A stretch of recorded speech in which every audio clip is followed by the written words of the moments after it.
Welcome to e-commerce Straight Talk. We're here today with Will Critcher, the Director of Ecommerce for Death Wish Coffee. Will, how was, I know it's sort of the end of summer coming to an end here, so how's it been treating you so far? Just busy? Busy. I even got a vacation in this year, but it feels like that was a century ago. So, but yeah, very busy summer. Nice. Yeah, I know. We've been sort of looking at like behavioral patterns and purchasing patterns and whatnot. And it's crazy to see like in the difference between January and February of this year. February you had the freeze, right? Like the whole freaking country froze, even Texas, right? And then by March, sort of the end of March, early April, if you had a vacation destination or spot, it was booked up, like all the way about 90% booked up all the way through August. Skip forward a couple months, it's booked up all the way through January now, right? So it's like even my wife and I were like, hey, maybe we could go to the beach. Like, that ain't gonna happen, like it's just totally, yeah. And then August comes around, you have the Delta variant, right? You have everything going on in the world, all these other factors that sort of come into play. And it's like, it's just about, obviously it's not as weird as last year, but it is sort of up there with the amount of craziness that's occurring. Yeah. Anyways, I think last year we saw the pandemic obviously had a huge impact on everything, especially consumerism. And I think this year we're seeing just like isolated examples of a year-long situation when it comes to, like you said, weather, people shifting out of being recluse to their home, people trying to go on vacation, fires. I mean, just everything. Yeah, and there's still inventory issues. There's still logistics issues. I know everyone knows about like vehicles and computers and smartphones. That's just one aspect of it, right? There's so many problems just across the board. Just the fact that everything was shut down, especially overseas, for about 3 months, has backed things up for years, right? And I mean, we had clients that back in March, they were ordering for Q4 inventory because that's when they were going to get it, right? It's so crazy.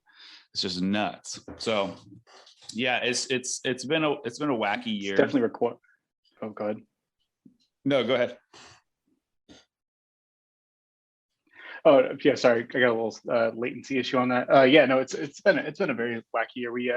We're talking to our VP of supply chain last week, and I think off the port of Oakland, they typically see around two cargo ships outside of port that haven't docked yet around this time of year. And I think it was like a week ago they said that they were seeing it was like roughly 40. We're just sitting there because, again, you're just dealing with all this inbound that they're trying to catch up on, and then they have to have a workforce to receive all of that and then distribute it appropriately. It's just been nonstop. Yeah. Well, and then you add in all those issues, and you add in the labor force issues. I think we've talked about it on the show here before, where it's unemployment's around that 6% mark, but the majority of it is blue collar workers, service workers. Right. It's all those jobs no one wants to do. Yeah. And with the employment benefit getting, I think that got axed today. I think today is when that ended. Right. So we'll see what that looks like and how, or what effect that has on people getting back into the workforce. Yeah, it'll be interesting. I guess more to come for 2021, right? Still got 4 months left, right? Yeah. Let's talk a little bit about Death Wish Coffee. Yeah. So now, how long have you been there for? Just a little under 3 years. Okay. And from like the initial first time, like from the time that you began there till now, what are some of the biggest changes that you've seen so far? And really tell us, I guess, a little bit more about the Death Wish Coffee story. Yeah. The changes I've seen so far. I guess that's such a broad question, right? Like there's so many changes. Especially with what we just talked about. Where do you begin? A little background about the company. So it was started by Mike Brown, who's the current founder and CEO of the company. Back in 2011, he used to own a small local coffee shop called Saratoga Coffee Traders. And the idea came to him when he had a bunch of customers coming in, just asking for his strongest cup of coffee or what was his strongest cup of coffee. And so he went to the internet and he Googled world's strongest coffee and nothing populated. And so he's like, oh, there's an opportunity here. So he from there just started to source out different beans and tried a few different brew methods, and then he found one that delivered twice the caffeine content as any available cup, and then it had a very low bitter, very great flavor. And then from there, he ended up somehow, I think randomly, I think like Al Roker was in Saratoga, and he like stopped at Saratoga Coffee Traders and he tried the coffee. And he's like, wow, this is incredible. He was like, I'll get back to you or whatever. And within a week, he got a call from them saying, hey, we'd love to come and, do an interview with you, blah, blah, blah, see your operation. And he was like, yeah, sure. When? It's like, oh, we'll be down there in a couple hours. And at the time, Death Wish coffee was formulated in the basement of a coffee shop. And so needless to say, you had the news come there, and it was a pretty funny experience. And then from there, we ended up winning the Intuit Small Business competition that got us a Super Bowl commercial in the 2016 Super Bowl, which obviously then catapulted us quite a bit. So we saw a lot of very rapid growth very, very quickly. And since I've been here, a lot of it's been focusing on becoming more efficient, improving our e-commerce side of things. And then we've also, when I started, I think retail represented probably about 15 to 20% of our business. And I think, as of today, it's probably 55% of our business.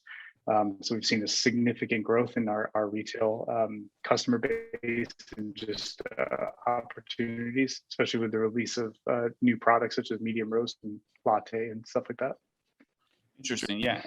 And so for that Super Bowl commercial that you guys were in on, so you're saying that you won that through Intuit, like Intuit?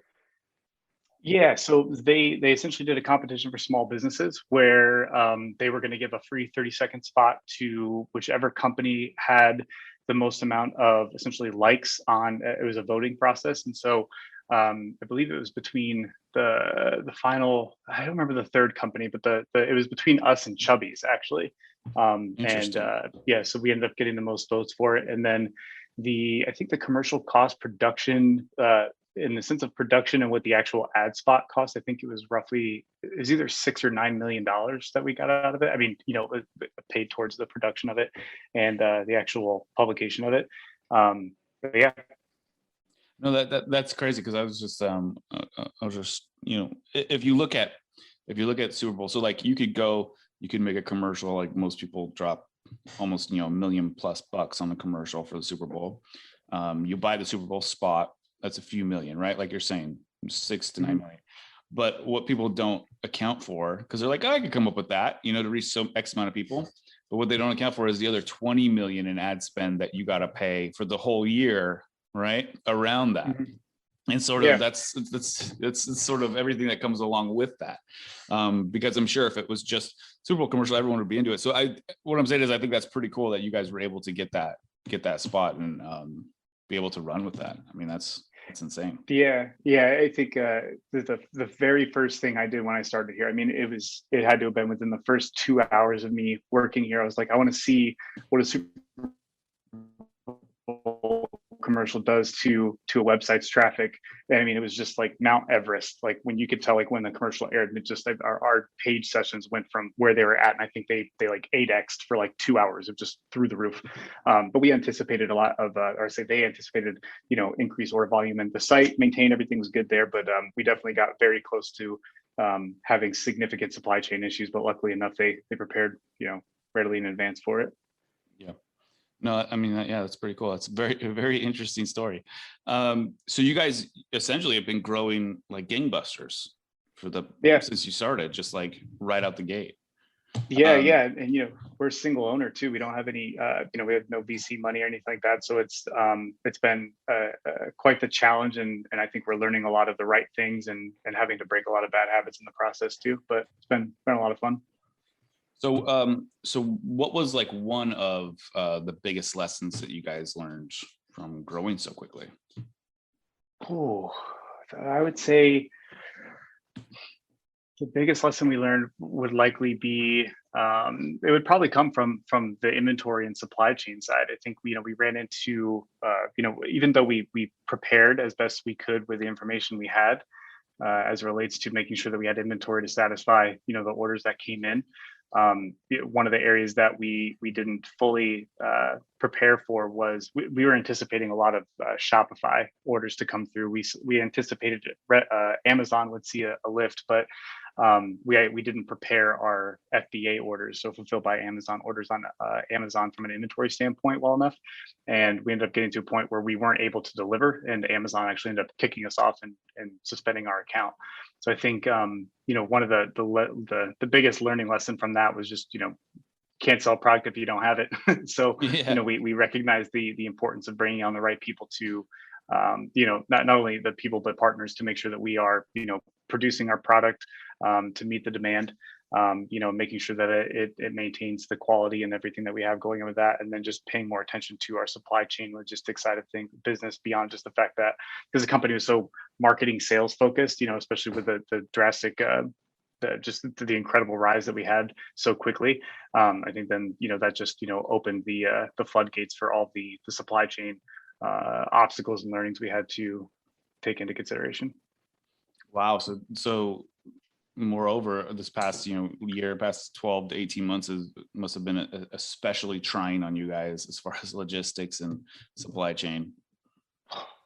Yeah, it was, we were good. We definitely we had the right people in place. We never came into a shortage this year, or even last year. We never went into a shortage. We did prepare well for it, but I mean, it certainly has its challenges, with Amazon just deciding to, cut inventory holdings by 50, 60, 70% across the board. So then we've got all this inventory, we don't know where to send it. And now, yeah, so it's been, last year was pretty tough, I think, but ultimately we learned a lot from it. The hard part now, I think, is, how do we compare, this year's performance to last year's performance, especially in Q1, Q2. It's almost like, we want to make sure that we're constantly growing and we're hitting our 2021 plans. But then when we compare it to specific times and against 2020, we're almost like, in some cases, like if we're barely doing better, and sometimes it's almost like, wait, is that because we're not doing well, or is that because of the environment of 2020? And so the challenging part is how much do you rely on last year's performance, specifically in certain months, in comparison to this month or into this year, especially with, again, people coming out of COVID, people focusing on entirely different things, not just making sure that they have, their coffee. Yeah. And I mean, we've been sort of feeling the same pressure. It's how do you make predictions for, best usage of capital when what you basically you would try to go off some sort of seasonality, some sort of patterns that you've seen. The problem is that the shifting patterns, it's almost like on a weekly basis, right? It's like every week it's something entirely new. And so you're just using your best guess. It's like, okay, well, yeah, let's stay conservative, but how could we do this, right? And and others are still, trying to shoot for the moon, and it's like, well, we're just really like, shooting blindly here. But I think that's sort of what you have to do in this sort of scenario, right? It's the best analytics in the world aren't going to get you what you want. So it's you just kind of got to work with what you have. Yeah, and you mentioned like Amazon, or you guys got booted from Amazon. So yeah, let's talk a little bit more about Amazon. This is one of our more favorite subjects to talk about here on this show. It's obviously, I'm not a huge like Amazon has its place and it's very convenient, right? And that's normally why people use it. I would say if people had the choice, they wouldn't, right? Especially with all the the stealing that Amazon does of products and white labeling stuff as soon as they see it take off. But how are you guys able to leverage Amazon for brand growth and increased sales? Yeah, I think if you look at the beginning aspect of it, we want to meet consumers where they are, and Amazon is certainly is inarguably the best place best area to meet consumers, at least from an e-commerce. Placing our product there was important in the original get-go of it, and we have no intention on stepping away from it at this point. I think we've definitely relied on reviews and product reviews, and making sure that when we did have our supply chain shored up, making sure that Amazon had inventory, and then if we had any FBM orders, that we were making sure that all those orders were shipped out on time. And I think the fruits of that labor were our dark roast our ground. So we just came out with medium. So essentially it's like our only coffee product that we had for a period of time. Was the #1 selling ground coffee on Amazon for 5 consecutive years. And then 2019, at the end of 2019, it was the #5 best-selling grocery product, or product in all of grocery. Wow. The pandemic definitely is where we got our asses kicked a little bit, and had to learn quite a few things. So we're able to leverage just, I think, the exposure. I think if you kind of consider it in the same way that someone's going down a coffee aisle, I think we looked at the McKinsey & Associates and a few different studies that we've done in-house and in conjunction with Amazon. And I think it was even the most loyal of coffee consumers. I think it was 83%, at least at the time when they go to switch or to search coffee, assuming they're not subscribed and saved, they do consider brand switching at least at one point. So what can we do to become top of search from a brand perspective and from a product perspective to at least make sure that they're aware of our product, and then utilize any sort of DSP and retargeting and things like that to make them aware again of our product's existence. Obviously, we get more value if they come to our .com, just because we have opportunity to upsell them. We have email opportunities and so on and so forth. But I think Amazon's been a great tool for, I think, just putting our product where users congregate, which has been Amazon. Interesting. Yeah. Well, and everyone's there. Like I was saying, even if they don't necessarily want to be there, so it's just a convenience factor. Not only that, but I mean, Amazon's so customer centric, it's insane. It's great, right? And that's sort of the world that they come from, and that's how they started. That's how they got so big. And really looking at the Amazon side, because obviously Amazon still owns that customer, and then looking at direct to consumer. How did you guys sort of, what plans did you put in place? What shifts did you guys really do to make sure that your D2C side was growing and just as strong? Well, there was a bit of a residual effect, from the commercial and so on and so forth. We've had a pretty strong social media presence, especially around the time of when the Super Bowl commercial happened. We relied on our memes and things of that nature, and we very community to us. Community is as important as every bean that is a part of every SKU that we make, and so we try to utilize social media for how can we create two-way familiarity and develop our understanding of our audience and vice versa first, and then drive traffic to our website second, sell a product third. And through that methodology, we've been able to really kind of develop our community itself. There actually is a community on Facebook that we're not an admin of. It's the official Death Wish Coffee community page. I think there's like 15,000 members in there that we peek our heads in there from time to time, and we'll comment and stuff like that. But we have no oversight or anything of the say that's in there. So it gives us a sense of pulse. Granted, it's a bit of a micro.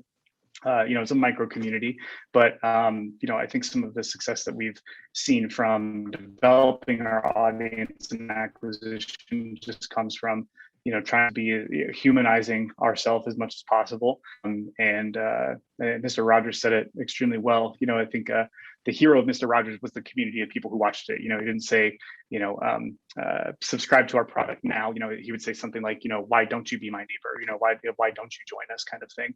And so what we try to do is we're not trying to make our product or our brand the hero. Essentially that's the consumer. We're just trying to be the guide throughout that hero's journey. And so trying to focus on how, Death Wish Coffee supports the things that they are trying to accomplish and helps them accomplish the things that they want to do. But ultimately, it's not about our product or us. It's about the people who are the hero of that story.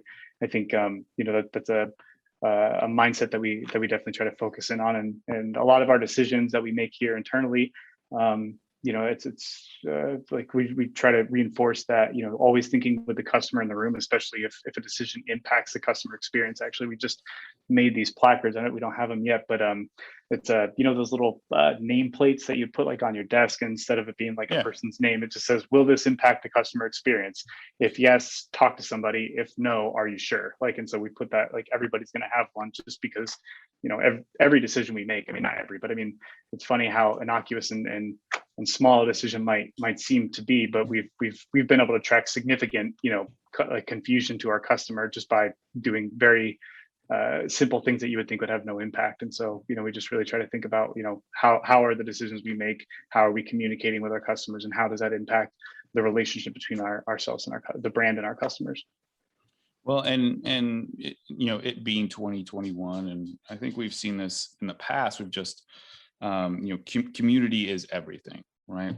Mm-hmm. Building community, building some brand loyalty, all of that. So being customer centric is so important. I think prior to the pandemic, we've just been able to sort of rely on the Facebook algorithm, or Instagram, or all these platforms really do it for us, and we could get away with not totally being 100% or doing the best job possible, right? I think over the past 12 to 18 months, that has proven that you have to be on your A game, right? So community is so important, brand is so important. It's one of those things that it just takes time to build, and you have to build it, and you have to do it, because that's really the only way you'll survive like times that we've been going through. And go ahead.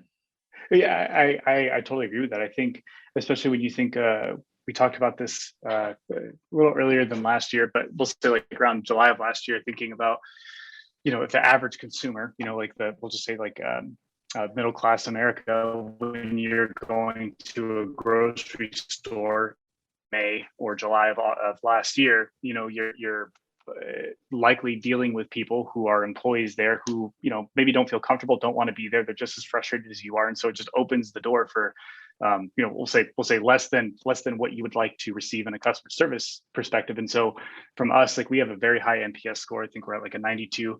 Our customer service team is exceptional, and I think so we should make sure that to ensure that we're delivering the same service but better, because I think what that affords our business as a whole, and I think anybody really, especially, and it rings true now, is if you rely on that customer service experience to be exceptional, then every type of interaction, like for instance, again, you go to the grocery store and there's just a bummed out cashier or something to that effect, like they're going to remember that super high note, and I think so. What can we do to kind of stand out to make sure that we're we understand that the customer is the most important part of our business? So what can we do to make sure that they know that and that there's never any question that they're just another ticket per se. Yeah, and I think that message can get lost too, especially if you're a smaller company dealing with just the daily grind, especially with social media the way it is, right? Yeah, and obviously it depends what platform you're on. If you're on TikTok, and hopefully people are positive, but if you're on Twitter's can turn into a cesspool of negativity real quick. And it's interesting because I feel like, because what's been happening over the past 12 to 18 months is there's been a lot of growth for e-commerce, right? Amazon has taken a huge chunk of that market, and a lot of small businesses that didn't really go Ecomm sort of started to fade away, especially mom and pops and your brick and mortar. And so this is what I mean by like how important community is to sort of help keep you alive. Like, how big is your tribe? Like Seth Godin would say, like, you need 1,000 people in your tribe at least. And if you have that, then you can pretty much survive anything. And that led me down the path to, like, I'm curious to know if there are any businesses out there that you don't need to interact with humans, right? Where you don't need to interact with people at all. And there really isn't, right? Outside of maybe government. But so there's no business in the private sector where community doesn't matter. So it matters everywhere, and I think it's so huge. And I think if we look at brands today, that are implementing customer centricity, customer service as a number one priority, building community. Those are going to be the brands that survive over the next 3 to 4 years, depending on what happens. Obviously, everyone's positive, but at the same time, like it's from what we saw last year and even into this year, anything can happen on any given day of any given month. So it's just about being able to continuing to reach out and touch those people and really build that. Now, you talked a little bit about social media. So you guys absolutely crush it out there on social. And sort of how has that grown and or changed since you started? Yeah, there's one thing I want to touch on that you just brought up too with WebSmith mentioned this a while back. I just lost my train of thought. As it relates to community. So WebSmith, the guy is a guru, is somebody I read. He owns 2PML. It's a phenomenal newsletter, and I recommend everybody to read and watch and pay attention to what he has to say. But he made a point. I'm not sure if it was on 2PML or if it was in a podcast, but he had mentioned how if you walk down the street and you see somebody wearing a Nike t-shirt, it's outside of very rare cases, it's for a fact it's Adidas nothing. Like they're wearing nothing other than Adidas, and that doesn't come from just great branding. That comes from a sense of community. And I think that rings true with, like, if they're wearing Nike shoes. It's almost kind of funny. I was talking to our senior marketing director here about this specifically, and she had made a comment that she was like, yeah, I was putting my son in the car and he had, or I was getting ready to leave for the car and he had a Nike t-shirt on, and I was putting on his Adidas shoes, and I was laughing at, like, she was like, oh, like, she's like, it felt kind of wrong, like putting Adidas shoes on there. And I think like it's so true due to the fact of the tribe, as Seth Godin said, and how important community is, and done through effective community building and brand development. To your question, social media side. So, we're pretty, I was like somewhere around like employee 28, 25, 29, somewhere in there. And the marketing team consisted of 4 people, I think. And then since then, our marketing team is now 23 people. We have our social media team is as big as our previous marketing team as a whole. And I think, it's an area that we're starting to recognize too, is it's done very well for us historically in the past, but we need to be more aggressive with how we face it, in the sense of being more courageous, more willing to fail, just trying different things and recognizing that, what worked for us in 2016 and 2019 is not at all, likely going to be relevant in 2021 and looking forward. So identifying what organic channels, we haven't really played around in as much as we should. That would be, TikTok. I think LinkedIn is a phenomenal organic channel, especially from our perspective, just in the sense of what, actually, I'll tell you, we're kind of like doing this test per se. So I think I have like 2,000 followers on LinkedIn, which is pretty decent. It's like, it is what it is, right? But a coworker of ours, she's our community manager. She, on her first day, she took a picture of somewhere in the office, and it has like a meme that we have throughout our office, like in our offices and like in our common areas. And it was like, today's my first day. And she was like, yeah, I usually get like, 40 or 50 likes, and this specific post got like 500 likes. And I was like, that's a lot. And so I took her idea and I took another picture of next to our kitchen with a meme, and I just put, morning in there. And I think the biggest post of engagement I've ever had was like 80 on LinkedIn. And I took the same process. I just took a picture of the meme in the kitchen. I just said good morning, and I think it's at like 305 likes. And so it's like, okay, like, if I have 2,000 followers, I think she has about that. Our business page has like 10,000. I was like, again, business content, obviously, like we have the venue for that, right? We have a really cool office. We have very cool people that work here. It doesn't need the content doesn't need to be what you see and like what you're used to. It could be entirely different in a sense of engagement, and create that kind of office community, or that LinkedIn community through memes. So it's funny how we're testing out to see, what it is that resides in LinkedIn. I think LinkedIn's a very viable channel. And that could skip to the other part where I personally know somebody who's an attorney. He was originally an attorney for, I think, real estate law. And then he ended up leaving that firm, and he works for pharmaceutical law. And so he was going to some conference about, how to market yourself. And he was looking at Instagram, so on and so forth, and heard of TikTok. And again, this was somebody who has utterly no social media background. And he ended up deciding to use TikTok. And he's, again, a pharmaceutical attorney. And he has, I think, like 3.7 million followers on TikTok. And he said that 50%, he's like roughly 50% of all the DMs that I receive on a daily are specific to services for some type of use, to employ him. And he was like, a lot of it I can't use. But the point is the fact that if a pharmaceutical attorney, we're talking, like, from my perspective, like the most boring job ever, that makes no sense, in the sense of, if you think of TikTok as being a place for kids, that's statistically not true. If a pharmaceutical attorney can do it, then I'm confident your brand, who sells wallets or crochet or sells cars, can absolutely do it. You just need to think outside of the box and understand that, content and the emotion related to that content is ephemeral. And instead of trying to make everything picture perfect and publish it, I think just do. And yeah, that's my thought when it comes to social. And that's our thought here too. I think that's the trick, though. That's it's like with TikTok in particular, it's not necessarily about overall quality. Obviously, you want quality better than a 2011 smartphone, right? But the quality of your content is really what it's about. Like, what's in the meat of what you're giving people, and that's what they want. And that's what drives engagement and clicks. And obviously, looking at TikTok's algorithm is a little different, right? Where Facebook and Instagram and even LinkedIn, you're used to, like, the more engagement you get is driving up impressions and more engagement. Well, with TikTok, how it works is they serve, like, say you publish something, they serve that post to a select group of people, and based on those percentages is determined how it's going to show it to more people, right? So it's very interesting in how they've sort of rewritten the script. But when you talk about LinkedIn too, I just sort of had this thought. It's so fascinating to me that you have platforms like TikTok and Snapchat that require video, that require you to give some effort, right?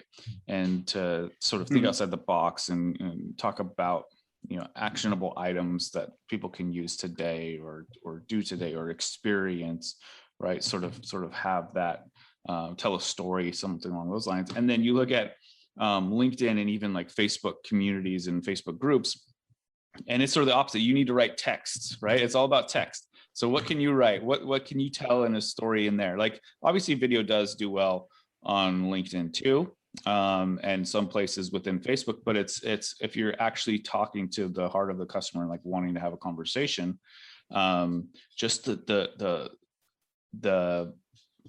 what's the polarity there and its platforms and how they're different. Now, you can use the same type of content. This is what I would tell people. I would just say, at the beginning of the week, write up whatever content you have, like, even if it's a blog post or whatever, you can dice that up into edible bites for LinkedIn, and then just take that same content and then dice that up into 30 to 60 second long videos for TikTok.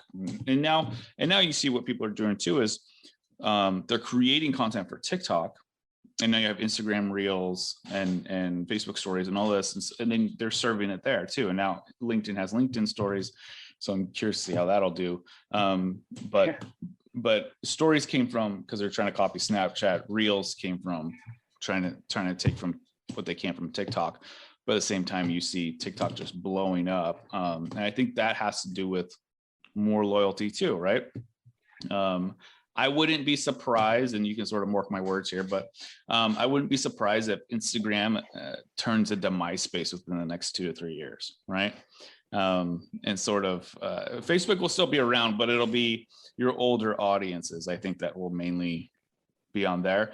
LinkedIn, that's a powerhouse, and the problem is actually who owns it? Microsoft. Microsoft. Yep. Yeah. I lost a bet on that too. I thought we had an internal wage before they did it, and I was like, I feel like Apple's going to do it. I was like, who's the powerhouse that's not involved right now? And I was like, Apple. I was like, either that or they're going to buy TikTok, but that's that point. Yeah, I know. God, yeah, it's actually sad because so we've used LinkedIn's ad platform. Mhm. And you have some success sometimes, right? But not a lot.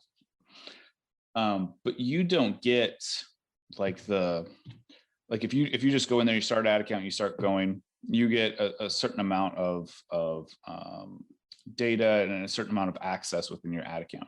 You really don't get to the like meat and potatoes of it all until after you start spending about 25K per month. Then LinkedIn opens it up more for you, so then you can dive into the more narrowed targeting and things like that. So it's very interesting how they have it set up.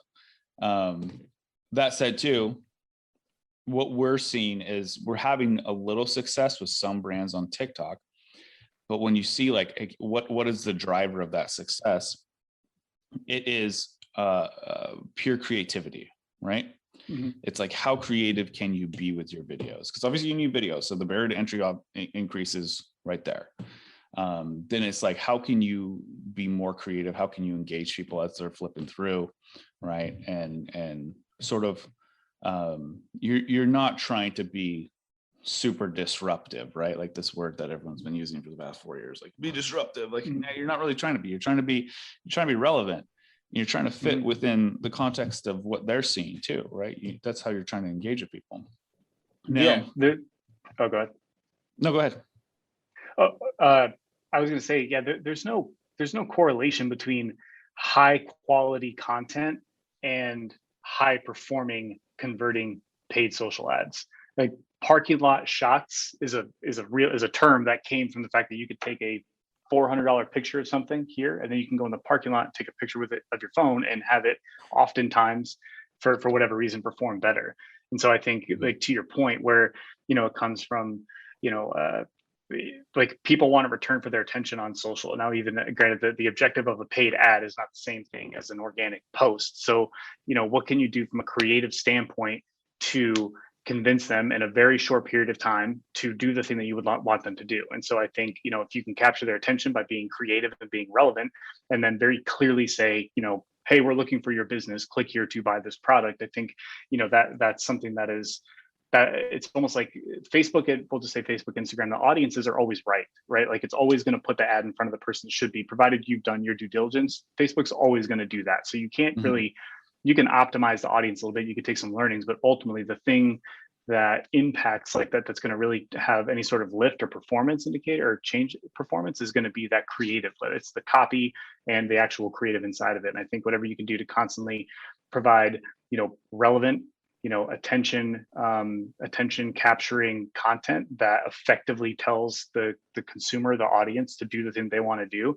I think that's what should be scaled and focused on, rather than even just spending more money on the paid ad side. I think you spend more money or attention on making sure you have just a high funnel or a farm of just content that you can constantly keep putting in there and testing against itself across different channels to see what works. Because something might do okay on Instagram, but it might crush it on TikTok. We're seeing the other way around, where things that did really well on Instagram from a video perspective just do subpar on TikTok. And so, vice versa, where TikTok content does really great cross-posted, and same with Twitter, TikTok, Twitter content cross-posting on Instagram does really well for us too. But yeah, a little bit of a rant there. No, it's good. There's such a giant mix too. Like so much so here this year, I feel like if you were to talk to me 2 years ago, 2019, I would have said I could have come up with a broad strategy that really would have worked for just about everyone. And then you'd have like your little tweaks here and there. Now it's like every brand is exceptionally different, right? Everything that we do for that brand has to be so different if we want success. To where there's no clear, concise strategy that is like a cookie cutter thing that will work for everyone. And I think that's just due to the total level of platform usage and how people are using and working with these platforms. And then also the content creators, so you have influencers, how they're using the platforms, and then how brands are using the platform. So, and we've tried this, and, brands acting like influencers doesn't necessarily work. And so, it's you just have to try so many different things. And to your point, you could post a meme or a video and it does extremely well. And you're like, cool, I'm going to run this as an ad. Doesn't do anything. Vice versa. Totally different. Yeah. You could post, like, for example, we work with a electronics company, literally just posted a picture of a turntable on a nightstand, right? That's the highest driver of revenue. That simple image, just a Mhm. turntable on a nightstand, like that's it, right? That said, if we're looking at, hey, if we want to really be successful, and the priorities of success, and I've said this on here so many times, is product, market, creative. So do you have a product the market actually wants? Okay, cool. Who is that market? Who's that audience? All right, cool. You can hit those two things. Just about every platform these days, like you said, as long as you're doing your due diligence, you can hit those two things. Mhm. And then creative comes into play. And I feel like, especially over the past 4 or 5 years, where the targeting has been so on point, and you've been able to get away with, a few things here and there, and you haven't really focused on creative, you've done just enough. I think that that time has shifted, right? It's like you definitely have to be on par with your creative. Now, what that means is something totally different. You got to test to figure out what that is. But in general, like you're saying, you build these high functioning funnels. Creative needs to tell the story. So you have a product and you have a market, but does the market know about the product, know about the brand, understand how to use it? All of these things, just, has your brand built that authority? Are you there? Oh, can you hear me? There you are. Yep. Okay. Sorry, just got a little. No worries. No, you're entirely right though. It's like, now that we have the product and we know we have the market, and we have data to support that there's a viable match here. How do you connect and educate and how do you connect and educate the two things so that way you can see the fruits of the labor and actualize that business opportunity that you see. Seth Godin again, he said something in a podcast I thought was extremely relevant, especially now. I think he said about a year ago, is related to direct advertising, and direct advertising is starting to as we're seeing higher acquisition costs and CPM costs and things like that, because you've got these big box legacy retailers getting way more vested into, especially after last year, into the digital space, where direct advertising is, it's not becoming, it's not going away. Like I'm going to pay $1 for this ad to be delivered here. Let's say that this consumer is going to give us $1.01. Cool, we made a penny. I think those margins, obviously not that bad, but they're starting to get, shrink down. And so, the point of this is that, it's not just the direct advertising. What can you do from a context and a creative standpoint that's really going to like shift, I say shift the performance or shift the penetration that you have or the awareness that you have in any given market. And he used, I don't remember the lady's name, but he used Pfizer as an example for when they had Alka-Seltzer. And so I can't remember the lady's name, but she was tasked with, hey, as the marketing director, we need you to, by the end of this year, double the sales of our Alka-Seltzer. And so she was like, cool, thought about it. And she's like, oh, wait, here we go. How about plop, fizz, fizz? So instead of it being one product, I'm going to create a little jing that we're going to then put into advertising. And instead of using one, we're just going to tell them to use two, because we also, for whatever reason, they did their backup and research to make sure that it made sense. And then had a year to do it. I think within 4 months, she had doubled the prior year sales just from changing the creative and how people utilize their product and how people view their product. And so that didn't come from direct advertising. And so I think, there's a lot of opportunities, ourselves included, with how can we think, and we can't get people to necessarily drink coffee faster, especially we're the world's strongest coffee. So there's a caffeine tolerance and a responsibility that we have. But ultimately, how people, how do people interact and utilize, how does our product, interact with their daily lives, and what ways can we harness that opportunity or harness that relationship to either scale it to more people, or get them to consume it more, which again is not a direction that we necessarily want them to go, but it's solved not through direct advertising. It's solved through what you're talking about, is the creative side of things and the context and how people, not only say how people use our product, but how our product is a part of their lives. Yeah, and it's the entirety of the ecosystem, right? I don't think we can, it's kind of sad, but if you're a small business or you're a startup just starting out, you can't just choose one channel and try to scale through that channel. It's like you sort of have to build up the entire ecosystem from scratch to begin with, right? It's very difficult. If it was 2016, it'd be easy because you just say, hey, hop on Facebook. That's all you need. You scale that to high heaven, right? And then you can start adding everything else. That's not the way it works anymore. Everything's sort of omni-channel, and that's how people operate.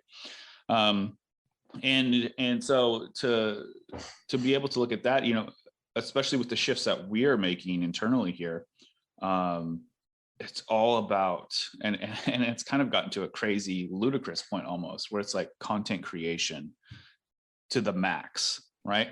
And that's how we help our brands. It's like, obviously the paid side still works to a certain extent, especially with the iOS issues. Like, that's, all you're dealing with is attribution issues, right?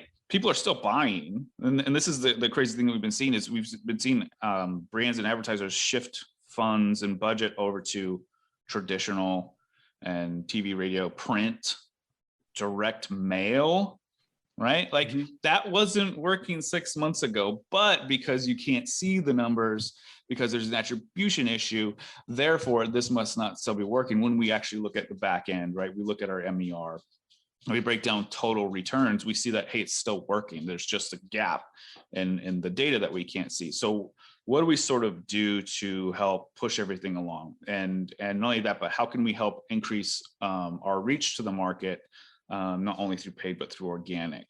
And what we learned through looking at all the data and looking at brands and talking to brands who had some major success with organic is it's just all about massive content creation. How can you just be creating and creating and creating?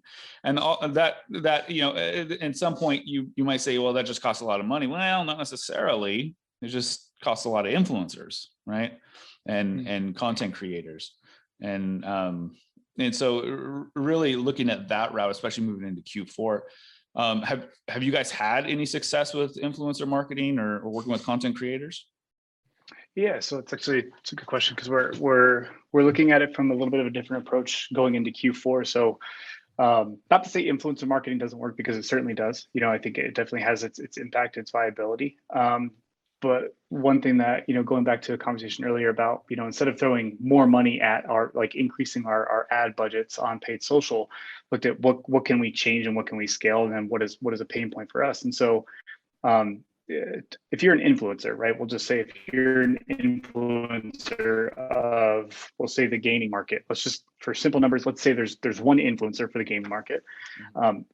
To be the aggregate spokesperson of all of these people, per se, like to be an influencer, what do you have to be very good at? Proven. You have to be very good at creating content.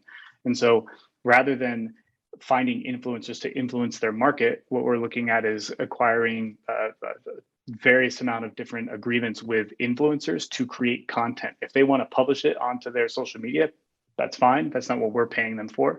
We're paying for them to create content as to how they interact with our product, how it interacts with them, what they think of it, and then using that creative and then sparsing it up over different paid channels, opportunities. And so, we're trying to look at it from a bit of a different approach rather than just hiring a content creator, someone who just shoots video for brands or shoots videos for influencers or lifestyle photography, but someone who is a spokesperson of a segment of an audience that we have validated through various terms of data.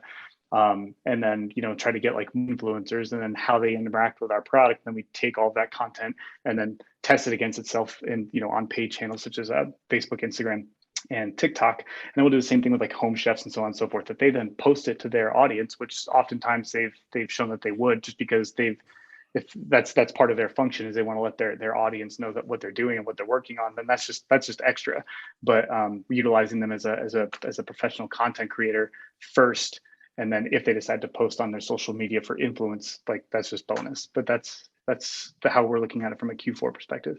No, I think you just hit the nail on the head for how we shifted to things too, right? It was this idea of, if we look at influencers as like, hey, are they cash flow positive out the gate? Are they ROI positive? It could take us a very long time, and we would go through a lot of influencers and a lot of cash to try to find that, right?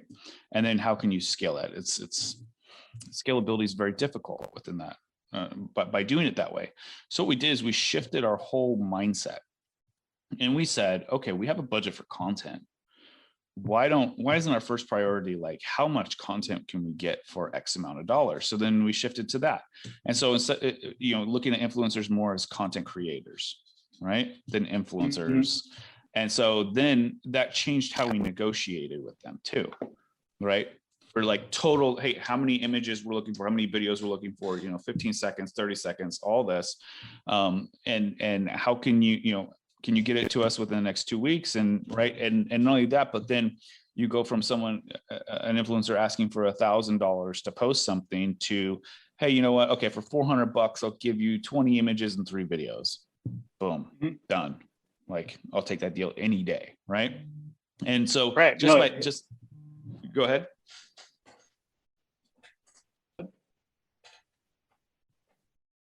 Oh, sorry, little service issue there again. Oh, we're good. I couldn't tell if yeah, sorry about that. To echo your point, I mean, I think that's a big piece of it too. I mean, if you had $50,000 and you put it towards a commercial, right, like towards one high quality commercial, I'm not saying that that's not warranted and not valuable, especially if you're going to do connected TV and you're going to spend another 50 grand over the year advertising it, right? Like that does have its value, right? Especially from a brand, like just an all encompassing commercial, but that's not very scalable when it comes into a Q4 perspective. Imagine taking that 50 grand and putting it towards, I don't know, 200 unique pieces of content, especially if that content is coming from proven professional content creators who are the aggregate brand ambassador for these segments of people, and you're just constantly testing stuff. That's very scalable. It's very testable. It's very, and then what else does that do? That then frees up your creative team's, pipeline and bottlenecking that they may have, or if you don't have the in-house ability to create that content. I think it just it's a much, I want to say, I think now I want to say it's a much better use of funds. However, we're also trying that out right now. So I don't want to speak out of touch, but like the math checks out, right? I mean, like if you have more opportunities to test against itself, put it on scalable, testable channels rather than just spending more money in paid ads, or like in the campaign groups themselves, the ad groups themselves, just using this high.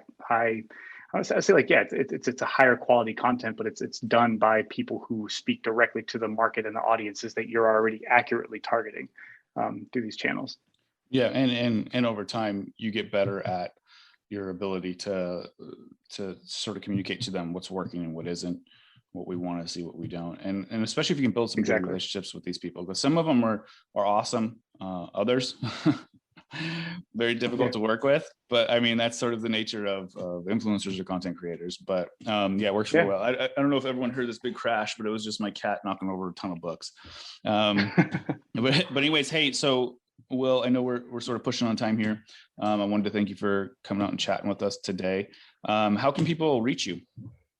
LinkedIn. I'm a loser. I don't really use social media that much. LinkedIn's the best way. Always open to conversation, especially as it relates to anything we talked about from a content creation standpoint. But yeah, LinkedIn at my name, Will Critcher, or find us at Deathwish.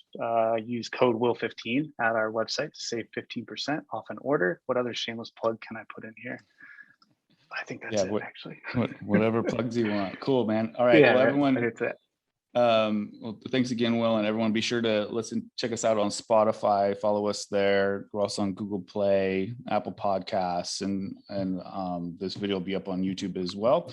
So be sure to subscribe and stay up to date with everything that we come out with. All right, guys. Talk to y'all later. Thanks for the conversation, man.